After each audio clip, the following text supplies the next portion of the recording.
Estimada maestra, estimado maestro, el día de hoy vamos a hablar acerca de cómo darle un uso formativo a la evaluación diagnóstica de matemáticas.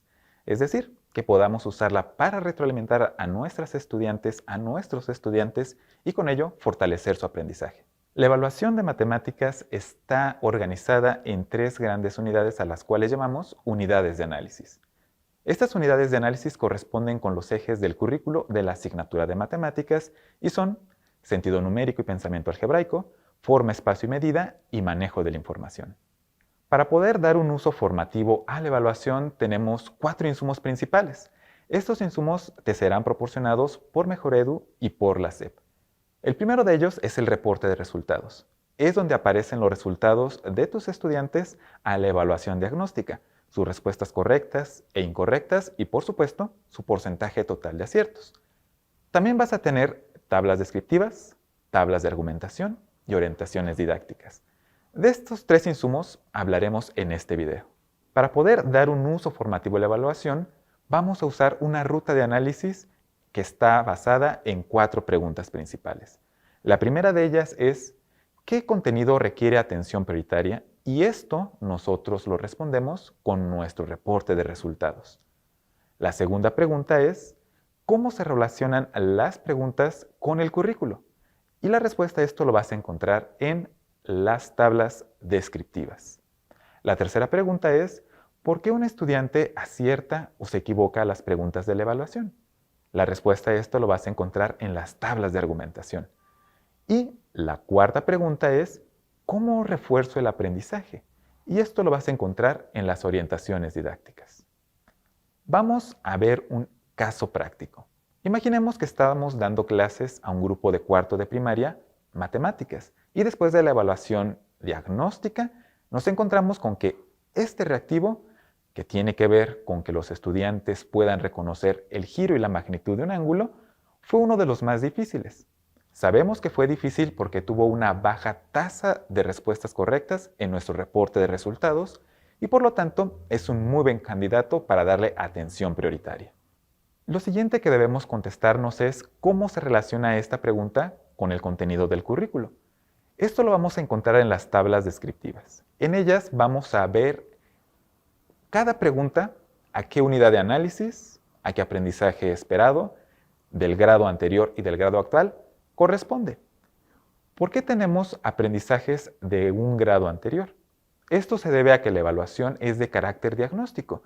Entonces queremos saber cómo es que los estudiantes empiezan el grado actual. Son aprendizajes de tercero de primaria porque nuestros estudiantes están entrando a cuarto de primaria. Pero también se establece la relación entre un aprendizaje del grado anterior y del grado actual para que así podamos trazar una ruta de aprendizaje y fortalecer las capacidades de nuestros estudiantes. En este caso, además, tenemos algo exclusivo de las tablas descriptivas que es un descriptor. Este es el aspecto específico del aprendizaje, que es amplio y complejo, que está preguntando lo que vemos nosotros en la prueba diagnóstica. En las tablas de argumentación complementamos la información anterior con la respuesta a ¿por qué un estudiante acierta o se equivoca?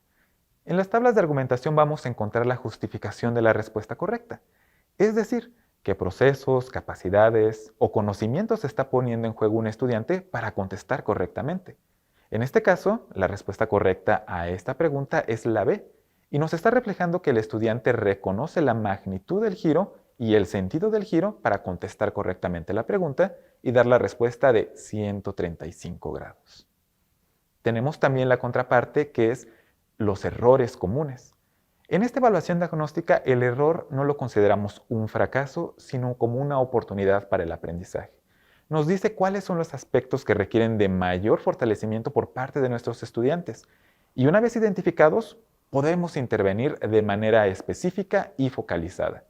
En este caso, los errores más comunes que cometen los estudiantes son errores que tienen que ver con el uso del lenguaje geométrico y con errores de razonamiento. No conocen los términos o se equivocan al tratar de calcular la magnitud de los ángulos y a esto corresponden las 3 opciones incorrectas de esta pregunta en específico. Finalmente, ya que tenemos la información anterior, solo nos queda contestar cómo refuerzo el aprendizaje. Y para esto contamos con el apoyo de las orientaciones didácticas que ha desarrollado y publicado Mejoredu. Estas orientaciones son documentos que tienen las mismas unidades de análisis y los mismos aprendizajes esperados que en la evaluación. Tienen una íntima relación una con la otra, porque en las orientaciones didácticas se encuentran estrategias específicas para poder intervenir en la enseñanza. Son actividades, recomendaciones, preguntas de reflexión y todo tiene que ver con lo que se ha preguntado en la evaluación diagnóstica.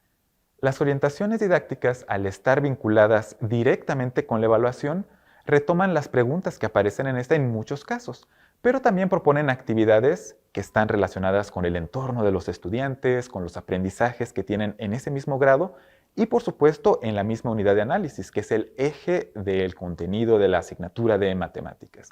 Por lo tanto, son el punto de partida para que tú, maestra, maestro, empieces a intervenir para fortalecer el aprendizaje de los estudiantes. Son propuestas, son recomendaciones que te invitamos a enriquecer con tu experiencia para que así puedas reconocer las capacidades de tus estudiantes y logres con ello que la evaluación sea una herramienta para fortalecer el aprendizaje de los estudiantes. Así que con estos materiales esperamos que puedas lograr esto y manos a la obra.